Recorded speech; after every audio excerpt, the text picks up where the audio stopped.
बिस्मिल्लाहिर्रहमानिर्रहीम। अस्सलाम वालेकुम दोस्तों, आज हम कुछ ऐसी हदीस सुनेंगे जो हमारी ज़िंदगी, अखलाक और रोज़मर्रा के अमल को सुधार सकती है। ये हदीस फ़ज़ाइल अमाल की है जिन पर अमल इंसान की ज़िंदगी बेहतरीन बना देती है। रसूलुल्लाह सल्लल्लाहु अलैहि वसल्लम ने फरमाया, जो शख्स अल्लाह और यौम आखिरत पर ईमान रखता है वो अच्छी बात कहे या खामोश। इस हदीस से हमें समझ में आता है कि ज़ुबान से निकली बात इंसान को जन्नत भी ले जा सकती है और जहन्नम भी।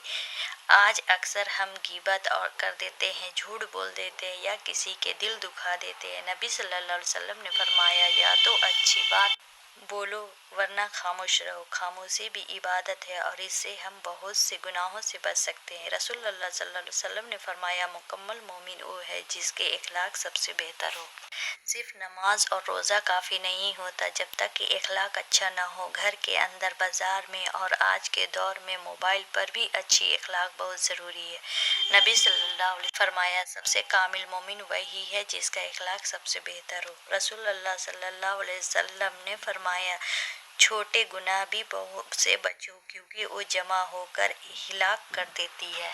इंसान अक्सर सोचता है या तो छोटा गुनाह है, लेकिन छोटे छोटे गुनाह मिलकर ही पहाड़ बन जाती है। इसलिए हर गुनाह से बचना जरूरी है, चाहे वो छोटा क्यों ना हो। रसूलुल्लाह सल्लल्लाहु अलैहि वसल्लम ने फरमाया, किसी नेकी को हकीर ना समझो, चाहे अपनी भाइयों के मुस्कुराकर मिलना भी क्यों ना हो।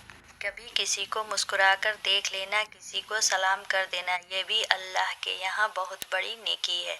हर छोटी नेकी कीमती होती है और अल्लाह के नज़दीक बड़ी बड़ी इबादत भी बर्बाद हो जाती है।